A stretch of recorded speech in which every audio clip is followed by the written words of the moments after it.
Welcome back, Rebels. You didn't expect that, did you? All new music, all new intro. Yeah, it's exciting. Exciting. Is it exciting though? Because some people don't like change. Most people don't like change, but people will get used to it. Yeah, we're still the same two idiots, so that hasn't changed. So, welcome back to season 2 of Creative Rebels.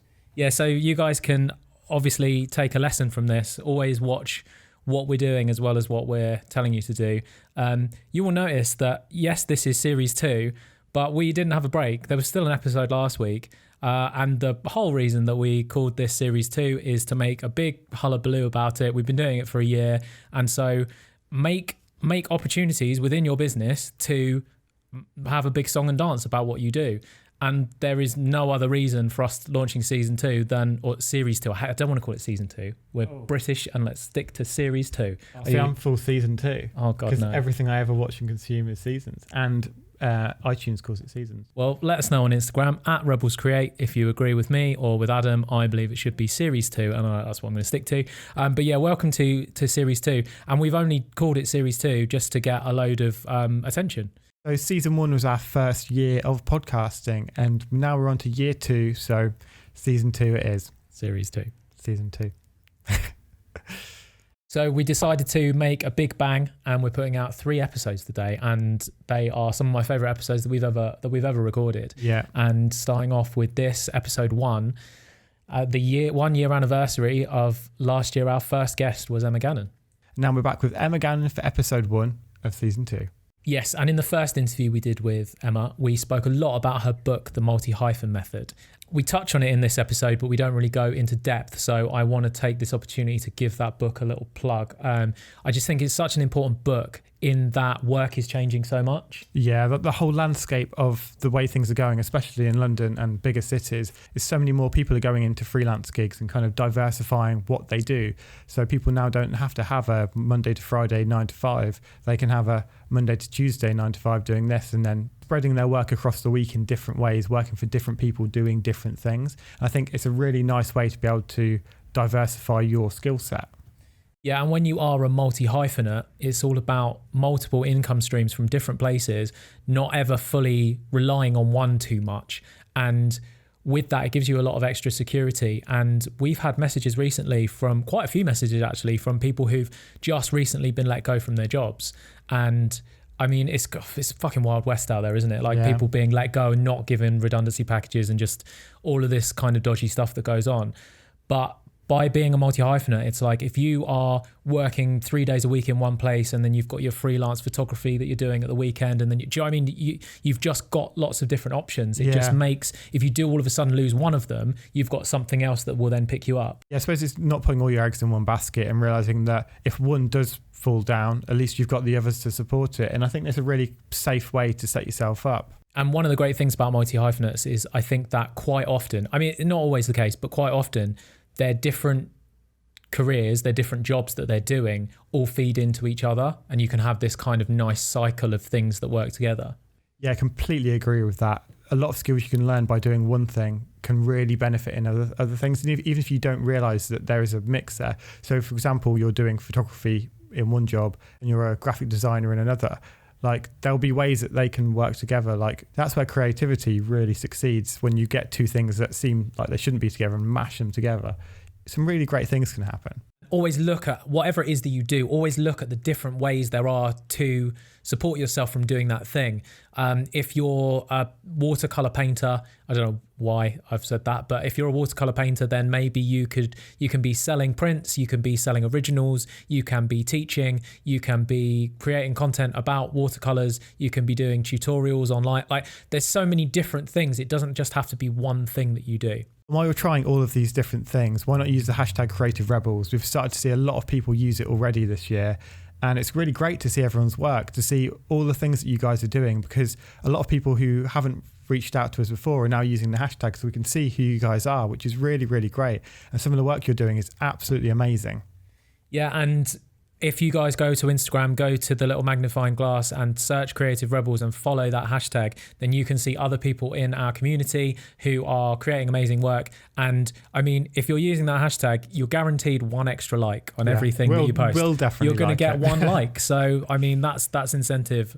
in itself. So yeah, love that you guys are using that. Please continue to do so. You can always reach out to us at Rebels Create, and we have our new website live, which is creativerebels.co. And if you want to email us as well, from now on you can email connect@creativerebels.co. So yeah, you can head to rebelscreate.co to see the various ways that you can work with us. For now, let's get into this episode.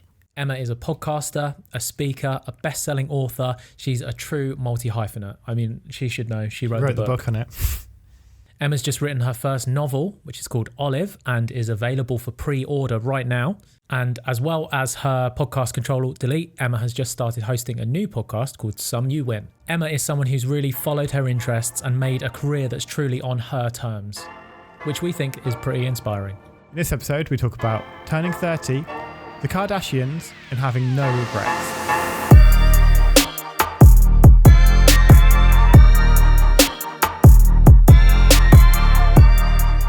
Hi, Emma Gannon. Hello again. Welcome back. A year on. I know, 1 year. How's your year been? It's been good. It's funny because I've walked in, I've got deja vu, and I've been like, what was I feeling this time last year? But I've got to say, I get so many messages about my episode with you guys. Oh, amazing. And I've been on a few podcasts. I don't love being a guest. I prefer interviewing, but I loved your one, and I've had the most messages from that one. Oh, no way. So I think it was a sign it was that's good. brilliant. And I enjoyed it, so I'm back. Yay. Well, Actually, it's our most listened to episode. No way. We got our Spotify, on Spotify definitely. Like we got the stats back the other day, and that came up as the number one. That's really nice. Yeah, I got a good vibe. amazing. And congratulations. Because, thanks. Oh yes, that was the first episode. You launched it. You've done like Apple live shows with Reggie Yates. Like, you've had a great year. Yeah, it's been good. And like, we really want to thank you because you were definitely part of that because you. It's like we've rehearsed this bit. Yeah. We just want to thank each other. But literally, I mean, I definitely had when you were coming in. I definitely knew I wanted to say thank you to you because I think we knew that we wanted to launch at number one in order to like get people to actually listen to it to launch with a bang. And we had kind of a list of people and like you were top of that list. And as soon as we got you confirmed as a guest, it made booking other guests easier. And just your willingness to kind of give us a shot in that, because, most podcasts don't last. And sometimes people are asking you to come on your podcast and you're like, well, that's like about 2 hours of my time. And if no one then listens to it, it's not a good investment of your 2 hours. No, but I mean, we spoke about this last time, but your emailing skills, because we'd never met. Yeah. And I read your email and I was like, I just need to meet this person. And I don't think many people are that good at doing that. Well, you know what? Maybe I'll share the email then so people can see what I said in it. Yeah, I can't remember it now, but... Yeah. Just shoot. It's like, Emma, I love you, I love you, I love you, I love you, I love you. Please come on the show. Yeah, we think you're so great. It was like the right balance of like, I'm actually doing cool stuff too, versus like... But what I mean is it wasn't, I don't know, we were on a bit of a level and we would have had a good chat. Yeah. Yeah. Yeah. Okay, cool. Yeah, well, we'll share that then so people can get an idea of how to, because there is an art to emailing people and asking. Yeah, and not being too full on, but also like not being too vague. Yeah, you should share it. Yeah, it's such a balance. So you turned 30 this year? I did, and I can't stop banging on about it, which is like, I'm glad you brought it up, because I keep walking into rooms and being like, I'm 30. Have you still got the badge? I'm 30, just wear that every day. But it's funny, because I feel like it's a sign of take me seriously now. Like, I don't know, through my 20s, I always felt a bit, whatever I was doing, I always felt like a silly 20-something. How old are you guys? Like, you're in your 20s? Whoa, thanks. You can come back on. 29, no. Mid-30s. I'm 31. Okay, fine. I'm not that far off. I'm mid-30s. Okay, fine. That's a compliment. Mid to late. I have no age radar. Like, I was with someone the other day and I was like, you know what it's like for us? Just being being 29, and she was like, I'm 45. Like, that's quite, no, she didn't think it was patronising, but I was just a bit embarrassed. It was a compliment as well. It might be a good time to go and get your eyes checked again. Yeah, but because this blurry filter that's coming between us now is great. But maybe it's like a weird thing where I'm like, our souls have no age and we're all just the same age. I love that, yeah. I don't know. But anyway, being 30 sounds cliche, but I feel different. I genuinely woke up on my birthday being like, I just feel excited about this decade in a new way. It sounds like you've given yourself permission to be taken seriously. I think so. And I don't know if I think I was ever like a victim of ageism. I don't think anyone ever pointed it out to me, but I was always really insecure about it. And I think I was doing some stuff that I look back and think, wow, that's really cool that I did that when I was 22. But inside, I always felt like a bit of an imposter. And I think 30 has given me that permission to be like, I'm actually not an imposter. Like, I've done this for 10 years now, and I think I know something now. And I'm still learning, obviously, but I feel like I've made peace with myself a bit. It's nice. We were sort of struggling, like, what gives us the right to start a podcast? Or like, what do we know? Who are we? And you have to balance that with, well, I have been doing this for a long time, and maybe we do know what we're talking about. But it was definitely a process of building that confidence, I think. Definitely. What would you say to the 20-somethings that are struggling with that age thing? Well, just wait it out. 30 will come soon enough. Yeah.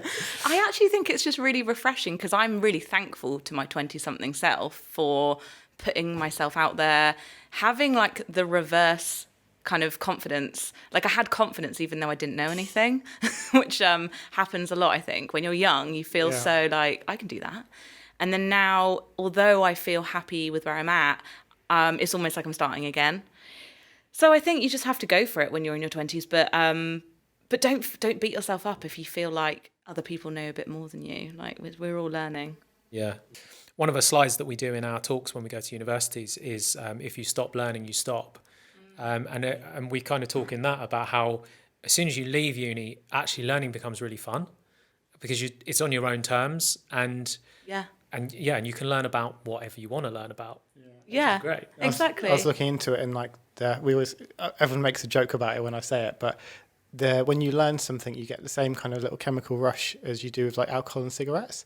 Really? So it's like you get the endorphins of like, your brain's like, okay, I'm getting better here, I'm learning. And you actually, once you get into learning, you kind of get addicted to it, and it becomes this thing. I think I am, I think I'm definitely addicted. I think because I think like when I started like reading books and kind of consuming more like personal development stuff, I was like, oh, I'm loving this. And now it's like, it's now a part of my life that I wouldn't want to go away. Yeah, I definitely have that. And also, what I'm not saying to anyone listening, if you're in your 20s, like, you don't know anything. I think I actually did know stuff then.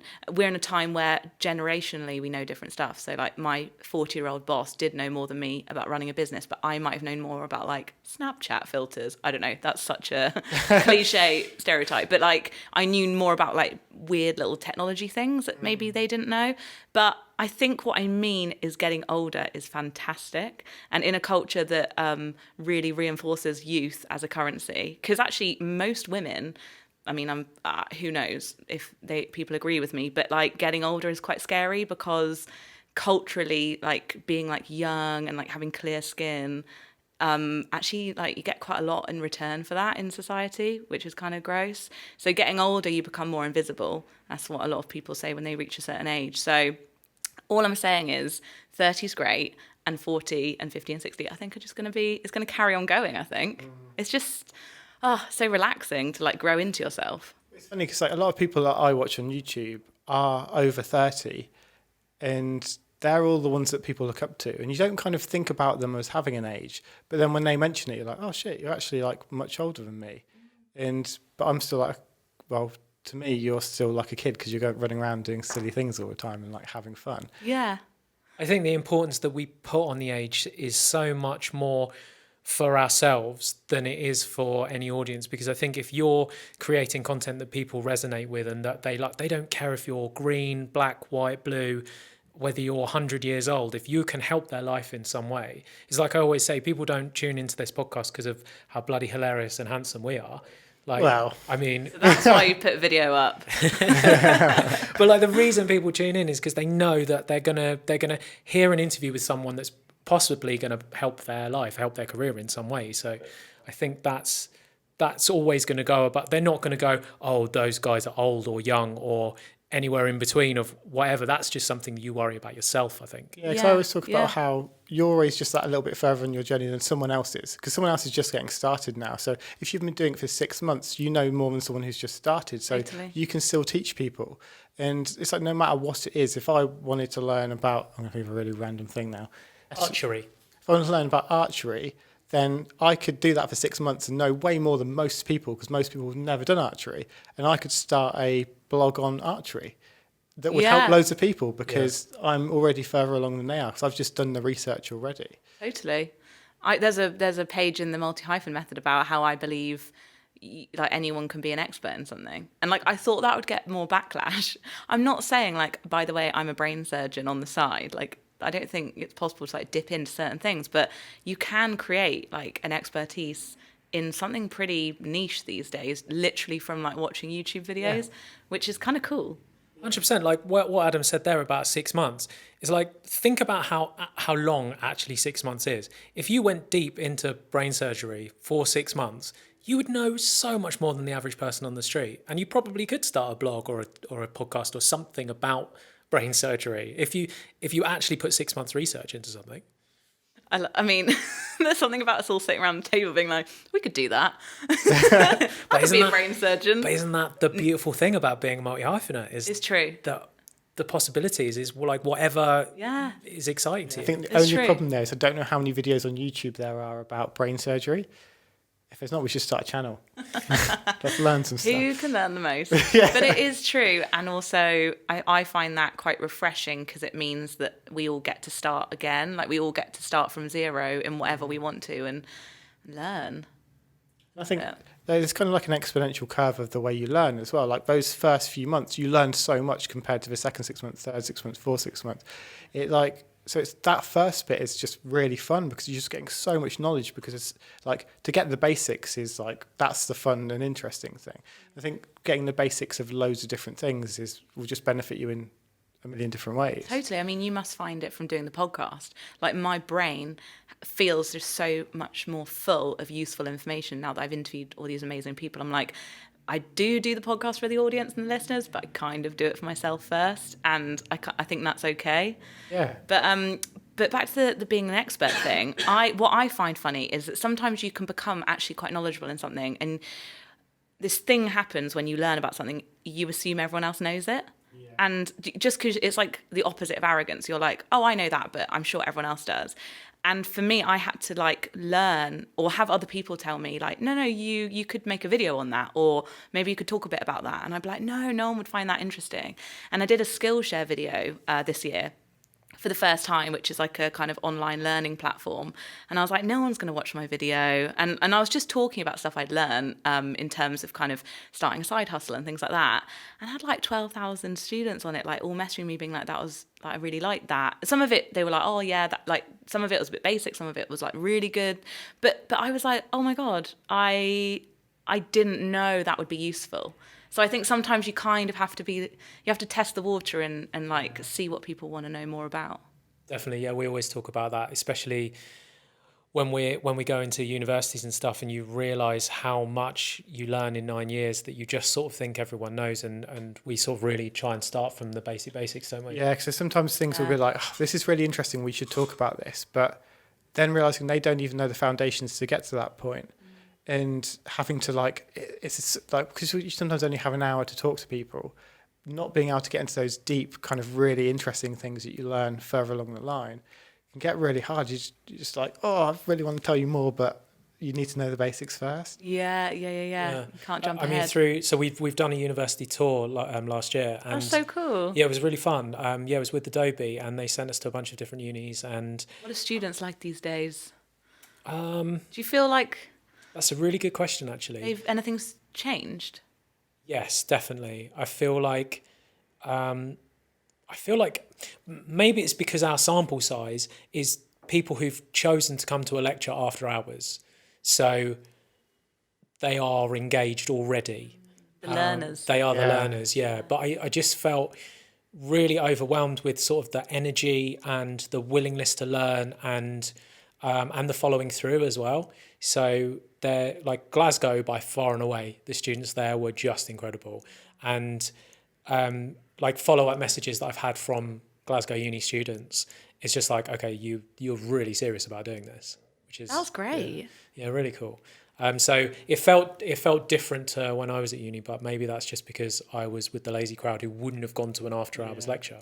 I wonder if that's sort of maybe the positive side of this like hyper-connected, you know, God knows how many podcasts and YouTube and everything is out there. It's almost like, oh, I can do anything. Yeah. And I know you can be paralyzed by choice. Some people are like, I don't want this many options. Like, just give me the brochure. Like, what am I doing?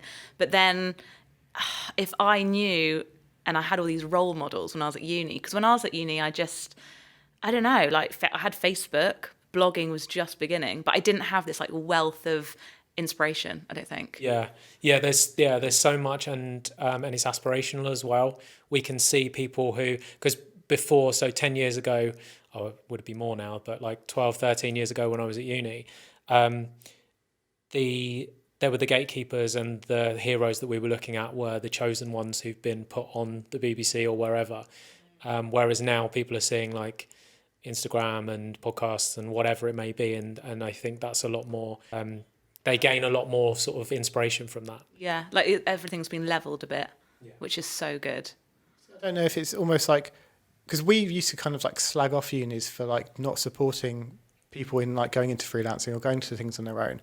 And then we did these talks, and then we did another thing that was like a full day talk to a bunch of people who wanted to go into that. I was like, oh, okay, actually those things do exist. But I don't know if that's just because it's got so far around, everyone's like, oh, it's so annoying they don't teach that. But then they're like, okay, well, there's a gap there. Let's plug that hole. Yeah. You mentioned your podcast there. I think for us, one of the best kind of side effects of it is that we've read so many books that we maybe wouldn't have been exposed to, or wouldn't have. I'm not going to say wouldn't have had time to, because we've read them, so we have had the time, but we wouldn't have made the time to listen to. I don't know if you found that. Yeah, it's funny as well, because in this world of like so many different creators, I just find authors like my favorite people to interview on the podcast, just because there's this like physical thing that once you've listened to the conversation, you can kind of go and buy or download, or I don't know. I mean, I obviously interview other people, but there's something about getting that catalogue of like what books are coming out that year, and I'm starting to get them through for 2020, and just seeing the trends, like seeing what's like really big, like astrology, women without children, like witchcraft, and like nature and climate change. And I kind of love books for that. Like it's the only thing I think still traditionally that gives us a bit of an insight into like culturally what people are reading up on. But then in between that, obviously there's way more exciting things as well. It seems like your podcast exploded in 2019 as well. It did. And I mean, it's funny because I think I have this weird rebellious thing, which is good for this podcast, that now they're really cool and trendy. I'm like, I don't want to do mine anymore, which obviously I do. I still love it. It's a really incredible platform to have, and reaching that many people from like a notification on an iPhone versus like tweeting and Instagramming. It's like, you must obviously see this as well. Like you put out the episode, and before you've even spread it around the internet, like doing your tweets, you've already got downloads, and it's so direct. So it's incredible. But I am getting that kind of like, what am I going to do next feeling? But I mean, podcasts the Ricky Gervais one, that was in like 2005 or something. Yeah. So I'm like, they're not going anywhere, and it's still super exciting. But there's something inside of me going, you've done it for 3 years, the magic number, kind of, what are you going to do to freshen it up a bit, I think? What are you going to do? Don't know. I do not know. But all I know is I still love it. And interviewing people and getting paid for it is just insane. Like, it's the best job in the world. Getting paid to learn from the most amazing people around. Yeah, because this year you've had people like Dolly Alderton, Mrs. Hinch, Richard E. Grant, Jamila Jamil. Yeah. Like, literally. It's insane. Stars. It's just so cool because I'm basically doing the job sort of that I did at Condé Nast when I worked at Glamour magazine. You email anyone really and say, I'd love to interview you. And they're like, oh, cool, I'd love to be in the magazine. And it's like to have that. And I'm not saying, well, I don't think I've had anyone say no. And if they have said no, it's because of a really good reason. And I'm like, wow, to be in a position where you have like a good pitch. Like I have got a good email that's like, here's why you should come on it. And that's like a major privilege, I think, especially in this industry where it's hard to capture people's attention. Anyone you haven't got yet who you really, really want to interview? Yes, well, I'm going to say it out loud because I believe in the spoken word as our friend. I'm saying friend. We've both met her once, but we love you, Marie Forleo. Oprah, because I just think she's so cool. And I think she's a real multi-hyphenate inspiration because she's an interviewer, obviously like an incredible, like the best host, but she's also like a really amazing creative in her own right. Because I think sometimes people can like categorize you as like the person that does the interviewing, but it's like she's just so many Oprah. things. Yeah. She's Oprah. Yeah. And actually, I think that's really what the multi-hyphen stuff was about, is like, what if you don't need labels? What if you're yourself? And like, she is the embodiment of that, I think. Yeah, definitely. Like, you can do what you want. Yeah, for sure. You touched there on getting paid for it. Like, how does it form part of your business, the podcast? Well, surprisingly a lot now, because when I started it, as with most things, you know, you do it because you want to try it out. And it was like 2016, I was like, I'll do 8 episodes to accompany my book, Ctrl Alt Delete, like a marketing tool, basically. So I was quite like, well, not business savvy, because I really wasn't going to make any money off it, but it was like for a purpose. And I guess brands like started like, you know, dipping a toe in like maybe 6 months to a year after I did it. And then, I mean, now it's like, who wouldn't sponsor a podcast? Like, you're literally on the tube with like 50,000 people in a morning. Like, you know, I would really have a debate with someone if they were going to be like telling me that TV or a billboard is like more powerful than that. I'm like, or even radio. I'm like, you're literally so intimately with that person. And like, it's not all about advertising to people, of course not. But, you know, I believe that the podcast listener community are actually quite forgiving of ads. Yeah. I've done some like surveys, and basically what people say is, I get it, I'm getting 40 minutes to an hour of like amazing content. I'm willing, like the payment I'm going to make is like fast forwarding your annoying ad or listening to it and using the codes. But it's like, that's the sort of relationship, and people are fine with it. Yeah. So yeah, I make money off my podcast now, and it doesn't feel icky. It feels fine. It feels good. Did you ever have a debate with that? Like, oh, do I do it? Do I not? No, I followed a lot of American podcasts, and you know, when it's like Squarespace, like I kind of weirdly got attached to the ads. And like, you remember in Serial with the MailChimp one, I was like, the ads are kind of part of the like the fun of it, and I don't expect people to work for free, not up to a point. Yeah. So I kind of felt like, I think it's pretty normal. When you're watching a YouTube video, sometimes you get a bit interrupted with an ad. I don't know. I mean, if someone wants to give me an alternative model, I would love to do that. I would actually really love to try like a paid for sort of Netflixy type thing. Yeah. So I think it's really exciting for creators at the moment. Like, there's so many things we can all try.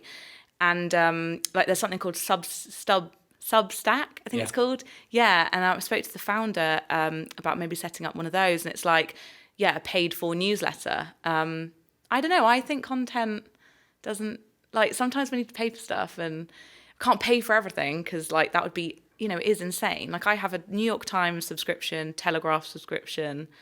What else do I have? Like premium subscriptions to all sorts of things. And like, it comes to a point where you're like, I can't actually fit in another one. Yeah. But for stuff I enjoy, I'm willing to pay for it, like Netflix. Yeah. The only kind of things that I subscribe to the standard Spotify, Netflix and things like that.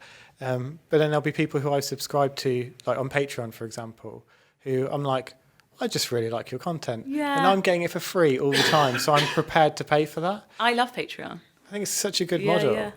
A friend of mine actually is big on Instagram. Instagram stories is like her thing. And people kind of watch it like a bit of a TV show. Like, she's really good on Instagram stories. And she set up a Patreon page, and you can do like, I don't know what it's called, but you can upload like little videos, and it's very much like Instagram stories. So she now gets paid to just Instagram story her life. I mean, it is mad. It is a little bit Black Mirror. And also, it's not easy for everyone. That's one thing that actually you can't go around saying everyone could set up a Patreon, because she can do that because of the followers she's built over Yeah. years and things like that. And everyone doesn't have the talent to set up a Patreon. It's like Instagram is free and everyone can go on it, but the amount of Instagram accounts that are out there that are just awful, just full of like people's own personal things that like is for them and it's never going to grow an audience. But you never know, it could. If it's like I don't know, I've been thinking a lot about like subjective things and how like I sometimes think that if I could name something that I hate and is like the worst thing in the world, I feel like there could be like a couple hundred people that all really like it. Like maybe they could do Patreon. Maybe. I feel like with Patreon you have to build that loyalty. You almost have to have been working for them for free for such an amount of time that they almost feel bad for not supporting you. That's true. Because I know there's a lot of creators that Adam follows that if they bring out a set of filters, for example, he'll download them and not ever use them, but just to support that creator because it's something that they're making. It's cool as a bonus thing. But I also feel I've been thinking a lot about how something like Patreon exists now because so many platforms have almost gone away. Yeah. Like, for example, if you're a writer and you used to have a column in a magazine that doesn't exist anymore, what are you going to do, really? Because there's hardly any magazines. And if there's a few magazines, they've already got their columnists. So, like, you're just like, oh, I don't do what I used to do anymore. So maybe I could do a column on Patreon. It's kind of, I don't know, it's almost like a signal of our times as well, maybe. Yeah.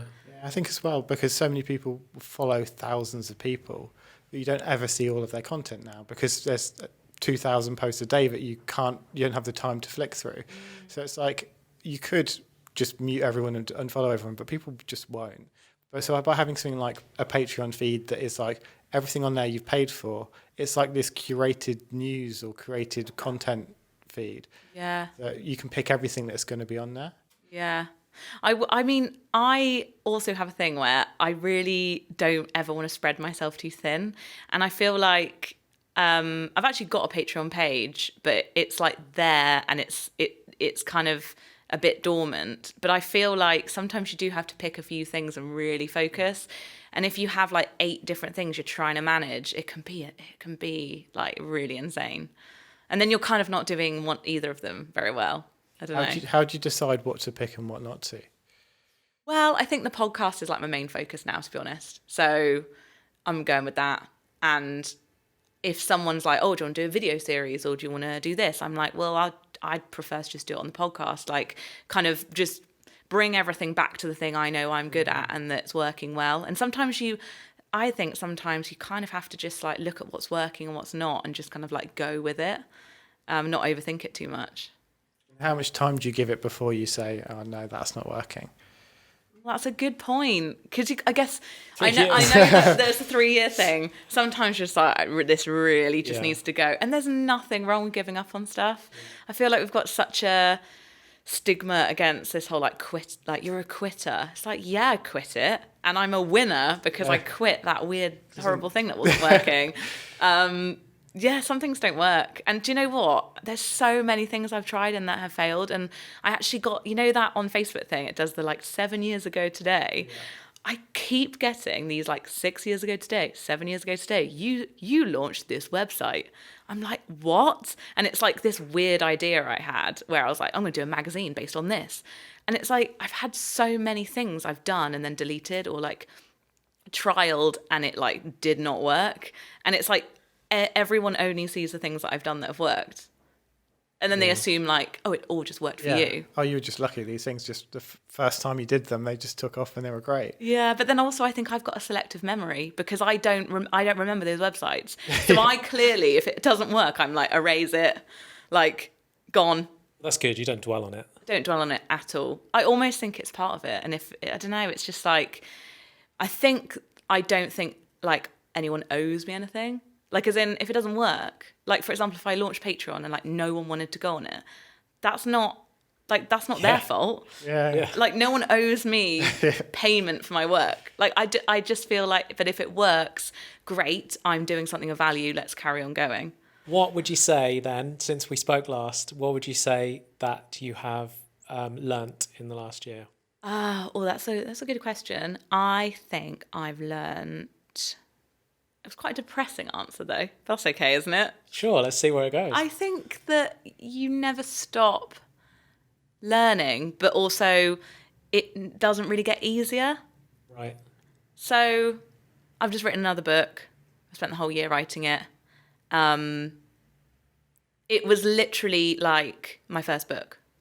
A novel. It's like nothing I've done beforehand mattered. And I was like back to square one. I was like on the floor learning. I don't know, like it's just going back to the start every time you do a creative project. I thought that you like, it's like a building block and you like stack things up and then things get easier because you're nearer to like your goals, but I was back to the start. Do you reckon that's because you moved to a slightly different thing? If you wrote another non-fiction book, do you reckon that would have been easier, or do you reckon that would have been more difficult too? Because this is a new thing. Yeah, so I think I've realised that as well because I wrote another non-fiction project, which is called Sabotage. It was like a little book that I did on Kickstarter. And that was hard as well. Like I just feel like maybe it's a writing thing. It might be very specific to writing, but I feel like even though I'm 10 years in, which I keep talking about, like getting to this point of like feeling like I know what I'm doing. Ironically, every project is hard, but it's like maybe that isn't depressing. Maybe that is actually quite uplifting. That actually like it's going to be like this forever, and that's okay. It's the war of art. Yeah. It's this is it. This is why we do it. Yeah. But having said that, I think had you not written Ctrl Alt Delete, you think you would have found your novel Olive much harder, right? If I hadn't written it. Yeah. Maybe. I think so. Yeah. What, confidence-wise or? Confidence and just like learning to write, just write. Like, I think you just have to write books, right, in order to get better. I think even knowing, like, because didn't you go and write most of it in Margate? Yes. So it's like knowing that you should get out to a space to be on your own to be able to do that. If that was your first book, you probably wouldn't have had that mentality. Yeah. Maybe what I mean by that is as well that the self-inflicted mental battle doesn't get better.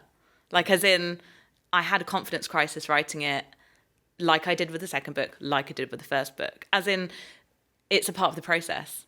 And it's like every time I start something new, I think it will be easier mentally, or that I will be like finding it just like easy and like lighting a candle, sitting by a fire. Yeah. Basically, it's like it's physically kind of full on. And like now I know that because I've done it 3 times now. So I'm like, okay, cool. Yeah. That'll happen again. I wonder if it was easy if you'd get bored of it though. Yeah. You like the challenge. But also, someone sent me a quote today. I can't remember who it's by. So sorry if it's you listening. But it was something about how there is no right way except for the hard way or something. It was like basically if you feel like you're doing a shortcut, that's a bad sign. And like things are hard. Yeah. So I think it's just like doing the work is not getting easier. But I interviewed Sharon Horgan today, actually. She's incredible. I think she's in her mid-40s, maybe older. And she was just like, I'm in the middle of a new project and it's really hard. And it's like she's someone that's created iconic TV shows. Like no one sits back and goes, look at what I've done. Everyone's just like in that moment of like creating something new again. But I don't know, I feel like I know that now, so that's fine. Yeah. I was thinking when you were saying it's just about writing, like it's not just writing, because I find it with painting, and I'm definitely a better painter now than I was 10 years ago, but it's still challenging and it's still hard, and I suppose I do try and get myself out of the comfort zone of painting what I know I'm good at painting, and trying to paint the stuff that I find harder, because then that's when that resistance comes, is when you're building up the new skills and things are gonna grow. So and I think that's the definitely the case for just life in general. Like I had to have like a few like difficult phone calls recently to do with work, like nothing major, but just like a bit of like a grown up chat, like a bit of a sort of, I don't know, you know, those just conversations sometimes in business that you have to have. And then I was like, oh, that felt really like scary that I had to do that. And then I was like, oh, but that was something that you've never done before, and like you're learning. And I just think whenever you feel like that was really hard or that was really scary, it's kind of like, well, you've done it now and it won't be as scary the next time. Yeah, definitely. How have you, because as people, we love to pigeonhole and put labels on everyone. How have you managed to go from writing essentially what I suppose a self-help book to writing a novel and being allowed to do so by the world? Well, I mean, this is kind of like the first ever interview I've done, really, even talking about it, because it's not coming out till June, which will come around really quickly. But I was so scared because it was not a guaranteed thing, and no book deal ever is. I mean, nothing ever is. No creative project ever is, and that's why it's scary. That's why you can be like an Oscar-winning film director and like wake up in the middle of the night probably being like, will I ever make anything again? So the thing is, I actually did have a strategy in my head, and I think I am a bit more ahead of myself than I think I am sometimes. Like, I was like, right, okay, you're going to write the multi-hyphen method. You're going to tell everyone that you can do multiple things and it's okay. And then you're going to do a sharp turn and totally like reinvent yourself as a novelist. Brilliant. And I was like, I really hope this works. And then so when I was writing the novel in Margate, the thing with novels is you have to write the whole thing to be taken seriously. You can't write it on the back of a like cigarette packet and be like, here's my amazing idea.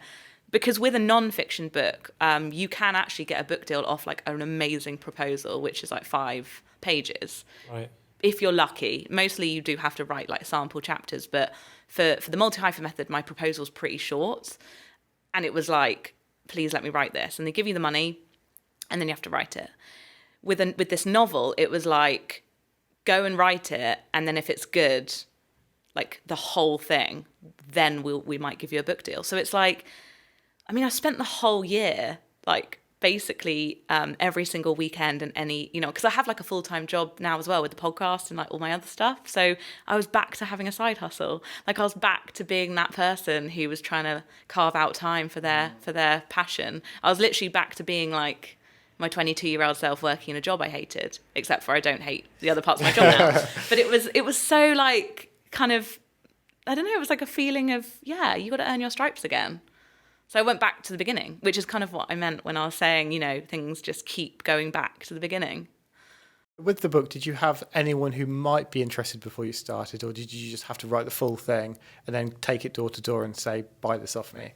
So yeah, wrote the whole thing, and my agent, Abby, is amazing. She sent it out to maybe 12 people, and then you kind of get offers coming in. Some people want you to change the whole thing. Someone wants you to have like a happy ending. Someone else wants you to change, I don't know, a character. And then some people don't want you to change anything. And you basically have like loads of meetings and everyone says what they think. Some people obviously say they don't want it. And then you kind of pick the best home for it. And I was so lucky that I went with HarperCollins because they were like the dream. Like there's, in my mind, no one better. So it all worked out, but it was a year of like working for free, essentially, again. For something that might turn into nothing. Yeah. Yeah, it's terrifying. Again, pushing yourself out of the comfort zone. Yeah, but it is very vulnerable putting your work out there, isn't it? Because that was putting my work out there to like the industry. That wasn't like Amazon reviews. That was like people I respect reading my first draft. Like, I felt so sick because they matter to me.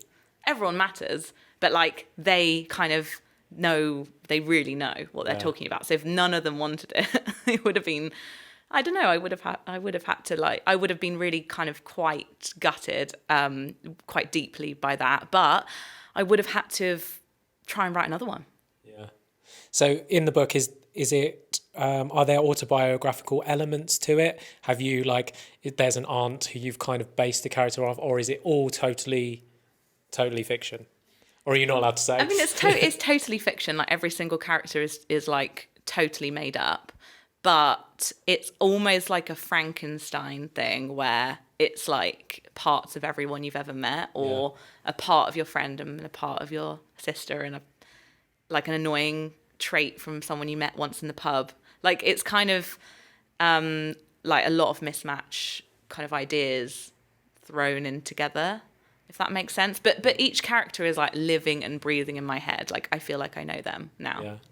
I mean, I've never written a novel, but so I don't know if this is what you're supposed to do, but do you like plan out a character and go, all right, so this is Alice and she's 29, she can't wait till she's 30, and she's got and she has tea at this time every morning, and like, do you plan out exactly like a backstory for them before even putting them in a situation? So I started writing it and I was like, I know these people, I made them up. And then my agent was like, can you just do some character profiles, because it would help me to read it to know just a bit more about them. And I was like, okay, fine. And then I realized that that actually, I should have done that. I should have done that right at the beginning, because it was so useful. Like, they were in my head, but writing down like their star sign and like their relationship with their parents and the Spotify playlist that they're playing at the moment. Yeah. And like just all these little quirks and like their favorite quote. Like, it was amazing, because then every time I was writing that character, I'd be like, oh yeah, she would say that, she wouldn't say that. Or like, she's too cynical for that. Or like, she's the motherly figure, so she would be more like this. Yeah. So yeah, I mean, I really, really recommend anyone who's trying to write a novel, do all of that stuff, which I know is boring. Like, I didn't want to do that stuff. I was like, no, I just want to write it. But it's like, do the character outlines and do the chapter summaries and like give yourself a skeleton, because it's just so helpful. How did you learn to write it? Did you just kind of wing it and go with it, or did you kind of do a lot of research into how to write a fiction book? Yeah, I did read all the books that were like how to write a novel. And like, I kind of read them, and like certain bits I'd skim over and be like, oh yeah, whatever. But like, you have to read them. And I think I was that person that kind of wanted to rebel against the whole, you know, like Save the Cat, you know, that book that's like, this is how a film is. And you know, when like film geeks are like, oh, at this point in the film, there's going to be a point of no return. And at this point, all is lost. And at this point, and it's like someone can ruin a film for you, because they'll be like, and now she's going to go, and now happy. Yeah. And like, they know it. And I was like, you're ruining art for me, because you're just like, you know, all of the peaks and the troughs. And so I kind of didn't want to read those books, because I was like, I just want to write a story. Yeah. But I hate to say it, those story structures are there for a reason. And I don't know, it does help. And we do need a beginning, middle and end. And we do need things to kind of all the loose ends to tie up at certain points. So yeah, I did read all those books, but I also feel like, you know, doing something a bit different is good as well. Like, my favorite books are A Slice of Life, you know, those types of books where nothing really happens. Yeah. Like the Sally Rooney kind of books, even though maybe she would be offended if I said that. But what I mean is, like, there's no like murder mystery. It's like the interior lives. Day in the life of someone, rather than like something massive has happened and then explaining that. Exactly. It's like the domestic home kind of interiors of that person, their relationship. So character-driven stories are my favourite, and that's what I've done. Are you now that annoying person in films that's going to tell you exactly what's going to happen next? Well, now I feel like every film's ruined for me. Seen behind the curtain. Because as you were saying that, I got an absolute flashback to being in like year 8 at school, and my English teacher talking to us and being like, since studying English, now she can't really read books anymore because she analyses everything all the time. Yeah, it's true. There is a certain like knowing too much is kind of like, it kind of ruins everything for you. But I don't know. I can still watch films. I just don't want to be reminded. Like, I don't want someone like pointing it out to me. Yeah. How do you feel about the term jack of all trades? Still really negative, isn't it? It's still like, people aren't up for it. But I feel like I've tried to do my best to turn it into a bit of a... But the thing is I still don't think it's necessarily good to like do like 15 different things, which I feel like a jack of all trades is like someone who just literally like does whatever, like bits and bobs. Yeah. I still believe in like having a craft, but I just believe you can have a few. I think it's almost, I remember listening to a podcast recently and they were talking about, it's almost like if you said like 0 is no knowledge and 100 is expert, getting like above 75% at a number of things, rather than, because if jack of all trades, I'd say might be 10% at 50 things, which they're never really going to be particularly good at anything. But as soon as you hit 75% good at anything, if you're good at 3 or 4 things at 75%, then you're pretty damn good and proficient in those. Yeah. Yeah, it's funny because I think there's a book out at the moment called Range. Haven't read it, but it's by some guy in America, I think, who's like really, really brainy. And it's about the scientific reasons why we're good, why it's a benefit to have a range of skills.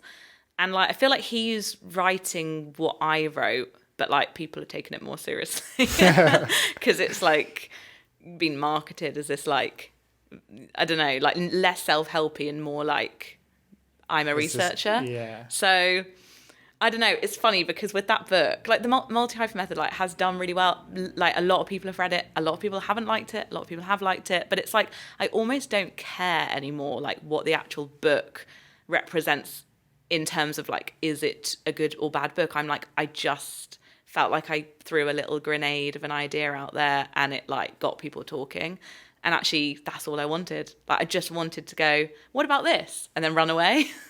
Yeah. And like that, you know, it's sparked something. So I'm happy with that. What kind of feedback have you got from that book? Well, I mean, I have really lovely emails that are like, just so you know, I read your book a year ago and like my whole life has changed. And just your book, I mean, I think they know they would have done it anyway. I haven't done anything, but the book gave them some sort of permission to do it. I have people who are like, oh, someone came in for a job interview and they mentioned your book and like how they're at that job interview because of your book. Like those like really amazing stories. But then I've had like people who find it like highly offensive that I would even say that you could live your life this way. And like, you know, people just really disagreeing with it and being like, no, we should all be good at one thing. And it's like, that's not wrong. Like, and I don't mind what you do with your life. But, you know, in a world where like graduates are coming out of the world and the world is slightly different, I'm just like, here's my book to add to the pile. Like, here it is if you want to. Yeah, I'm not like on a campaign trail for like everyone to be a multi-hyphenate. Like, definitely not. It's funny how people will take their time to let you know that they've read it and that they disagree with it. I think I think going in, it's fairly clear of if you want to maybe consider a new type of working, this is the book for you. But if you weren't thinking that in the first place, probably not the right book to buy. Yeah, it's weird. Like, I do get really weird comments. It's like someone literally knocking on your front door and being like, I don't want to be here, go away. And it's like, you're at my house, you know, like I didn't make you read it. Yeah. But I genuinely take it as a compliment. I just, maybe this is another thing about being 30, is I can see things so much more clearly now. What, you're 30? I'm 30. Oh, cool. And it's like, maybe a piece of work might mean something if like a lot of people don't like it as well. I don't know. I just feel like sometimes that conflict of like some people liking it and some people not, and like quite extremely, kind of means something. I suppose work is a very emotional topic for people. Yeah. And for those people that are really burdened with the 9 to 5, that don't see any other route than that. Yeah. I guess they see it as offensive that people would suggest that they're doing the wrong thing, or to take it that they're doing the wrong thing. And I think it's really not that. It's just showing that in this weird 2020 world that we live in, there are so many different ways that you can go. Yeah, and that's it. And I feel like it's not actually my responsibility to have an answer to like the way the government is run, or like the fact that companies treat their employees like shit, and the fact that there are 0-hour contracts. Like, I didn't do that. That's literally like someone genuinely has the power to change that. I mean, I'm sorry, I'm not going into politics. So it's like, I wrote the book, I put some ideas out there, and it's almost like, let the conversations begin. What can we do to change things, rather than criticizing a book that, I don't know, just genuinely wants to start a conversation. So I've enjoyed the criticism, genuinely. Like, if I'm on a panel and someone's like, I've got a problem with it, I'm like, come in, like, let's chat, because you've got a good point. And like, the world is kind of screwing us over at the moment. You know, you can be a multi-hyphenate by choice if you, and maybe it is a privileged thing, to be honest, that you might have got yourself into a situation where you could, I don't know, have the spare time for a side hustle, or I don't know, like maybe you went to a better school that literally taught you how to manage your money better, or, you know, life is so unfair in many ways, but there's also the side of it where people are being forced into doing multiple things when actually they want one stable job. So it's such a complex conversation. But I kind of wanted to write the book and then run away from it, and now it's like following me. So I'm like, okay, you better have some answers to this stuff. But yeah, it's a hard one as well, because with like someone like Elizabeth Gilbert, for example, like when she wrote Eat, Pray, Love, and that was really successful, not to compare myself, I haven't sold as many copies as that, but like people were angry. They were like, well, you can go to like Italy and find yourself. What about me? And so I think when people might look at my story, they might be like, oh, easy for you to just quit your job. But I don't think the whole story can be communicated like in a little nutshell like that. Yeah, but then that's why you have the podcast, is because the podcast explores those theories just in a more long form content. So you can have a whole episode where mostly you're talking about how to have a buffer in the bank before you do step out of your job, and you can lay down the important stuff that and go into more depth with it. Which happened to me, and because like the multi-hyphen method is almost like the anti just quit your job book, because it's actually like a don't quit your job, do things on the side, like patch together some extra income. That's what I did. But yeah, it's a funny one, because I feel like in the last year I've entered that self-help world for a bit, and what I've realized is people want a quick fix. And what I've realised is I couldn't offer that. And no one can offer that. No one can offer that. And I kind of found myself at these events, like quite American guru, fix your life events. And I was like, I actually want to tap out of this. Yeah, for sure. Because I just don't want to sell books based on that sort of empty promise. Because this isn't of like 5 steps to changing your life book. It's not. It's a like, here's an idea, but like, this is such a unique perspective. It's a unique reading experience, because everyone's different. Yeah. So like, basically no book and no podcast and no like retreat can change your life overnight. 100%. And I get a little bit angry in a way, because in many ways, and I know all 3 of us around this table do love him, but Tim Ferriss is an absolute genius in getting people to buy his products. And one way that he does that is he knows that everyone wants the quick fix. So he calls his book The 4-Hour Work Week. Yeah. That's simply to sell billions of copies of it, which it has done. Yeah. But I mean, we all know that there's no such thing as a 4-hour work week. Yeah. And even when you read the book, it doesn't really get down to 4 hours. No. Yeah, I know. And I, unfortunately, my book was on the shelf with those books, because it is like a how-to, but it's like, here's a little seed, but you have to then do what you want with it. Yeah, there's no magic pill. No. It's almost like, if we write a book, it'll be, have you got a spare 3 years? And it will sell no copies. I wonder if that's the next movement, though, of like I mean, there are those books that are like how to not give a fuck or something. But I don't know. I felt like I entered the world and I left the world, because like, I just feel so icky thinking that someone is going to get some sort of like magic potion. Yeah. Like, I don't want to sell books that way. I want someone to buy it and just be like, oh, that gave me like I underlined a few things, and like it made me think of something in a new way, and actually it led to this thing. That's like the most amazing situation. Or someone reads it and goes, yeah, maybe I'm a multi-hyphenate. Cool. Like, that's fine. It's even nice just to, well, that's what you call it then. Yeah, exactly. I think what you were saying there about how there might be a bit of a backlash to that, I think that a lot of the feedback we've had from our show, because we don't say to anyone it's going to be easy, it's going to be quick, is like, thanks for giving us like practical advice. And I think that's the way things seem to be moving, not just like go and do this one little hack is going to change your life completely. It's like, no, like, because David refers to the show a lot like a course where you can come and listen to it. You might listen to 100 episodes and then you can start something. Someone might just need 1 or 2, but it's that little push over the edge to give people the confidence to go and start something. And then it's like, actually just go with it. Like, it's going to take a lot of time, but that's fine. Like, if it was easy, everyone would do it.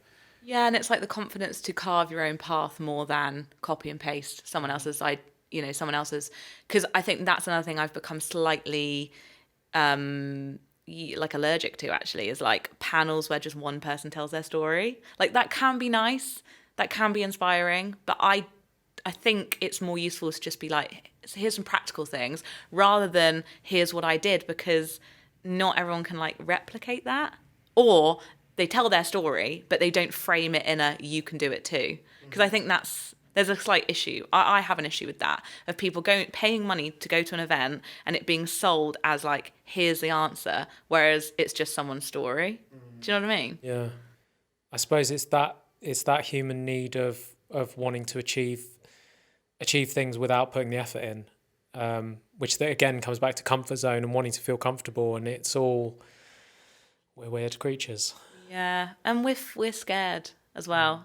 And I think a lot of blocks with creativity all comes down to fear. I think we're just really petrified, and, what if it doesn't work out? I mean, I felt like I could have experienced what it might have felt like, waiting to see if my novel was going to happen. Like, if it didn't, I would have felt that actual fear that I was scared of, which is your work's shit, no one wants it, you just wasted a year.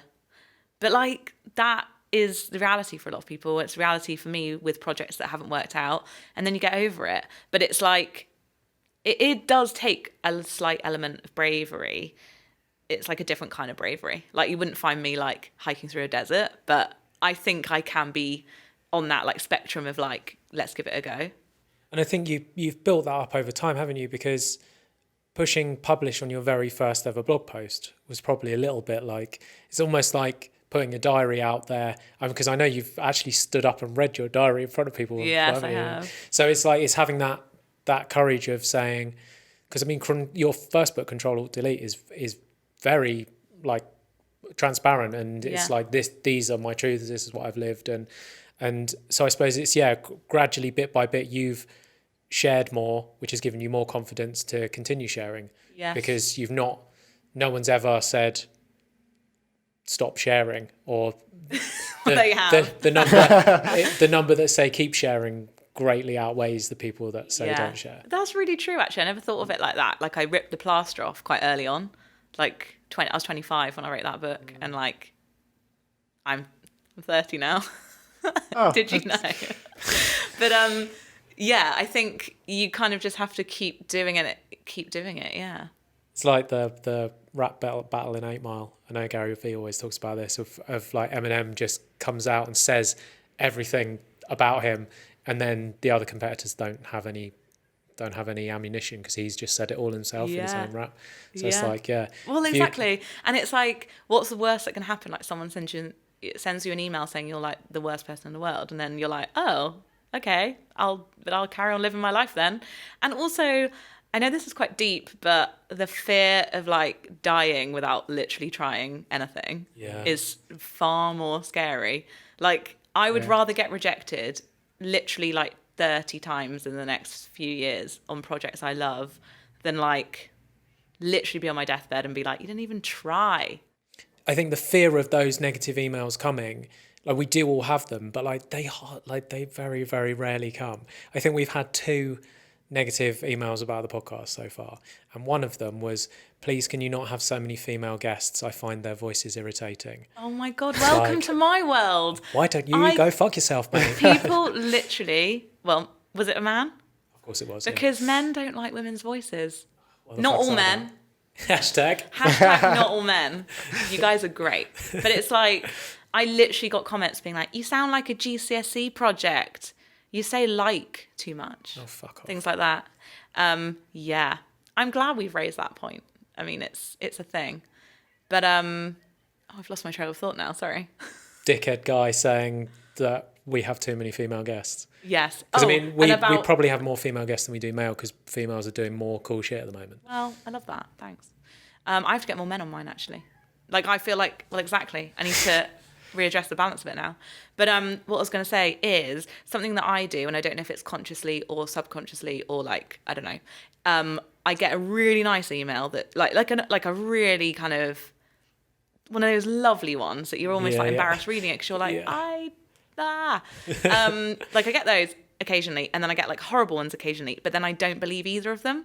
And actually, that I find that quite healthy. That's the best way to be. I'm not like I haven't changed your life. You changed your life.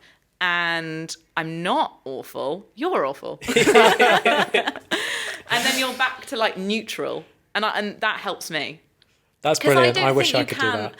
I mean, maybe people listening will disagree, but I don't really think you should believe all the good stuff either. Like, I don't think you should believe your own hype because that's the end of you. I just want lots of hype for me. I think you need hype. You need hype. But who was I talking to recently? An author on my podcast who was like, his book came out and he got all these texts from his friends being like, you're amazing, well done. And he was like, I really could have used this when I was like in the depths of my depression writing it. Like we forget to pep talk each other during, and it's like that's when you need it. Yeah, it seems to me like the stuff you need never comes when you need it. Never. It's like now that we're doing this and stuff, we've got companies just throwing all of this free like swag at us, and we're just like, where were you in 2010 where this would actually have been useful? Now it's just like we give it away. But someone sent us a crate of free beer recently, and when we started this company I couldn't afford beer. Like it would have been lovely to have it 9 years ago, but now it's like, okay, cool, share this with the office. I know there's something really unfair about, like I always find this with, you know, like big celebrities get free stuff. Yeah, I'm like, they have money. Yeah, like why do you give free stuff to rich people?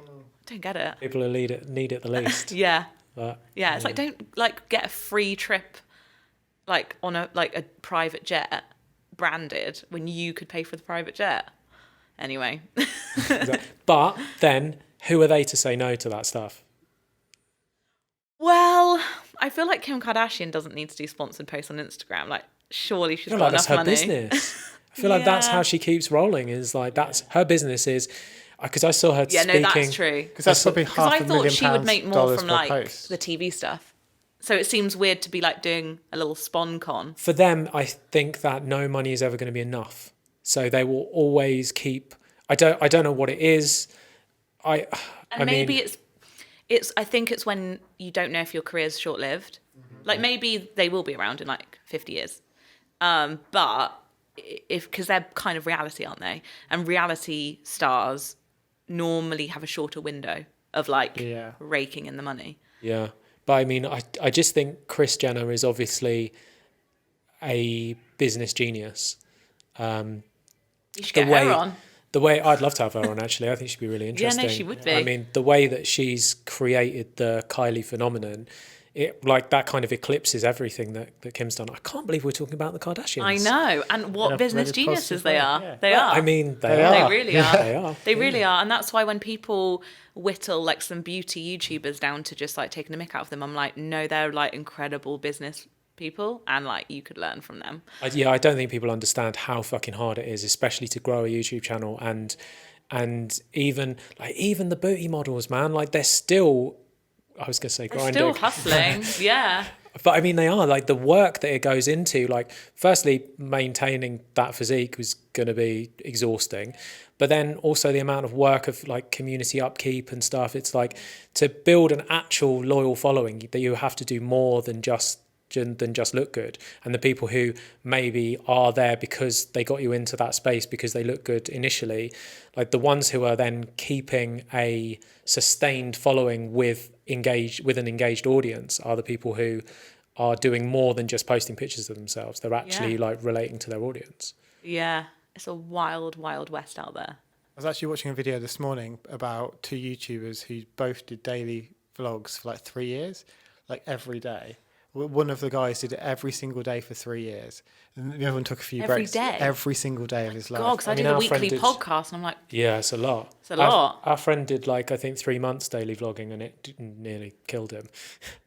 And no one watched it, but he was just like, he was learning so much through shooting the content and editing in the same day. It taught him so much. But Oh my God, when do you sit down and just have a little rest? Well, that's what he was saying. He was like, it wasn't until he finished that he could actually read a book, because he didn't actually have time to even listen to a book, because every day is just like sleep deprivation, and you just get into such this rhythm of it. And then when you're so far down the line, when you're a year in, you're not going to be like, oh, I'm going to stop now.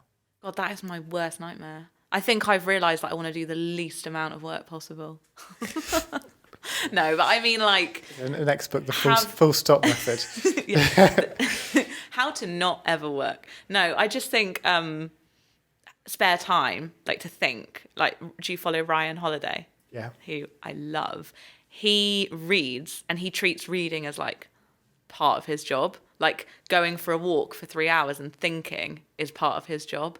And I know it's a niche job, and I know it's like a privileged job to be a writer, but like that is important. And if you're not thinking, you're really going to burn out and like hit a brick wall, because without your ideas, what are you? Wow. just an empty vessel. I was going to put that on a t-shirt. Without your ideas, what are you? One kind of really practical thing I wanted to ask you, I'm sure you probably get this asked this a lot, but something I've been thinking about how to better answer for people, so I'd like your feedback, is how do you price? How do you learn to price? How do you get paid what you're worth? Well, someone once told me that it's like you kind of should like compare yourself to basically being, for example, like a tennis player. Like, are you a beginner? Are you medium? Are you like Premier League, like top? Like, are you really in the top bracket? You know, like, where are you amongst your peers and in the industry? And kind of like talk to people, like talk to your friends. I've got a WhatsApp group with, you know, fellow like self-employed people in. We like talk money a lot, because we're not saying, here's my annual income, like, here's my salary. Because I think that can be a bit weird, like when people are like, how much you earn? It's like quite intrusive. But then saying, I just got paid like $2,000 for this. But why is it intrusive? It's weird though, isn't it? Because it's like we're all on a number. Like, why should we hide? Like, you shouldn't be ashamed that your employer is paying you that amount of money. Like, I think it's like shrouded in this mystery through employers wanting you to not talk to each other. Right. I mean, being self-employed, I feel really free to be like, this is how much I earned for this project. Here's what I earned for this. Like in the WhatsApp group being like, by the way, if you work with this brand, like, here's what I got paid. Yeah. Because I feel like that's good for everyone. But I don't know. I really hated that, like, how much do you earn in a year question. Because I was like, well, I don't know. I felt really like it's rude. yeah, But then depends on if you're multi-hyphenate as well. It depends on the year. exactly, I don't think a year sums up your like worth anymore. Like in terms of, you can have a really, really good year and then you can kind of dip a bit and then you can have a better year. But I think in terms of like what you're charging per project, that's like a better signal of like where you're at. So, I mean, I'm really lucky because I have a team now. So I have like an agent. I've got someone who negotiates my prices for me.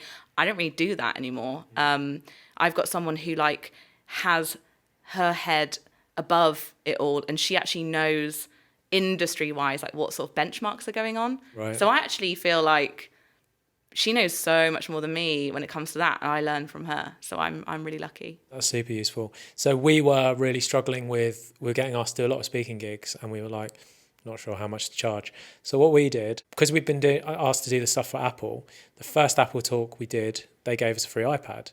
So we were like, an iPad's worth about, what was it, £2,000? No, £1,000. Oh, so he gets an iPad each. So they're worth about $1,000 with a pencil. I think it's about 1,100 in product.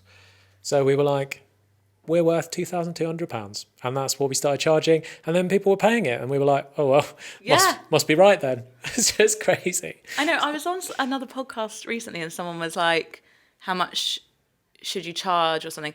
And it's such a subjective question. Like, I don't think you can just say, because it's so like dependent on what you've done in the past and like who you're working with. And I was like, the advice I got from Cindy Gallop, who's an amazing woman in tech, she was like, you should get paid the highest amount of number you can say without laughing. Yeah, she said that on our podcast as well. Yeah. And so I was like, well, I've always thought that. And then the person next to me was like, oh no, you shouldn't do that. You shouldn't take the mick. You should ask for what you're worth. And I was like, but that is what you're worth because they've said yes to it. And so that whole conversation is really interesting. Yeah, it definitely is. You have been sort of quite public about saying that you want to make loads of money. Yeah. And you don't hide behind that. No, yeah, I love that. Yeah, I do. And also I feel like I'm still working on a few goals of mine and I'm still like working a few things out. And I think the reason why I don't like want to completely be like, here's the like nuts and the bolts of it is because I kind of want to work it out and then share it, if that makes sense. And that's kind of just my process. And like, I don't know, I'm just kind of figuring it out. Like I've actually only been freelance for like 3 years. Like I'm still at the very beginning of this. Yeah. So, yeah, I do. And I also think that you can be creatively fulfilled and keep your integrity and get paid like really, really well. Yeah, that's the dream, isn't it, really? I hope so. Yeah, and it's totally possible. It is, but it's funny because my relationship with money has probably changed because I don't, like if I was obsessed with money and like wanted loads of money, I wouldn't have picked this job. I committed to this job knowing that actually I might just scrape by forever. Obviously, being able to pay the bills, being able to pay like living costs. But I signed up to a life of like writing and kind of like covering my costs with being happy and like mentally well and not working in an office, which I hated. That's what I signed up for. What I've realized is you can also make money. And I'm like, oh, well, I'm going to go for that then. Did you think you'd ever have a team? No, I'm surprised I've got one. And that we're like a happy marriage 3 years on, because I always thought I was like impossible to work with. And I don't know if it's not like me putting myself down, but I like wasn't really a team player in my old companies. I was very much like, I want to do it this way. But now you're the boss, so it does get done your way. Actually, that's true, actually. Oh my God, I'm not a team player. But then I guess I am in terms of like other people and like the friends I've made. It's just that like, I don't know, I just want to work by myself really. But that's okay. How do you stay creative? I read a lot. And also I feel lucky that I read and it's for my job and I like still enjoy it. Like, what you were saying about the English student thing. Like I'm reading books I genuinely would read anyway. That is like the goal, like life goal now forever. It's like I'm actually reading the stuff I would read for free. So I read the books, interview people. I think I spoke about this on the last one, but like I go on these like really niche deep dive YouTube searches for like weird stuff, like talks that are niche and all that stuff. And I've actually got a book, like a notebook where I just write down things, like not like inspirational quotes, but just things that have stuck with me. And what I've done is like physically written down a lot of stuff that really inspires me so that I can remind myself, because I feel like it goes in and then it like, I feel like the physical act of writing down all the stuff that inspires me has like really embedded it in me. Like I know like quotes from Big Magic from Elizabeth Gilbert saying that basically everyone is creative and that there is no such thing as bad art. Like I do actually believe that deep down, that we all have the permission to give it a go. So whenever I'm feeling a bit fragile or a bit vulnerable or a bit like, oh, I don't know what I'm doing, I have this notebook now and it's like everything I believe and everything that peps me up is in there. Amazing. And then I flick through it and I'm like back to feeling great again. So it's very like back to kind of having a bedroom and like putting things on the wall. But like I feel like I'd lost that physical element. Like someone was saying that their teenage son now has like a MacBook Pro and like white walls and like a gaming thing, and it's like bare. The room is bare. And my room would be like, Polaroids and like posters and like collages and I want to get back to being a bit more physical with like things that inspire me. Definitely. So anyway, that's bit of a weird answer to the question, but that's what I'm doing at the moment. No, that was amazing. Well, this has been wonderful as always. See you in a year. Oh yeah, thanks for having me. And, see you next year. Yeah, see you next year. It's a date. And where can people find you online? You can find me at emmagannon.co.uk, Emma Gannon on Twitter, Emma Gannon UK on Instagram, and then my book, my novel Olive, is out in June 2020, so you can pre-order.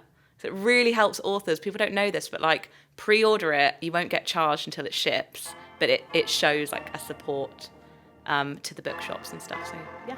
Pre-order Olive. Thank you for having me. You. Thanks for so coming. so much fun. for coming on. Thank Boom. you.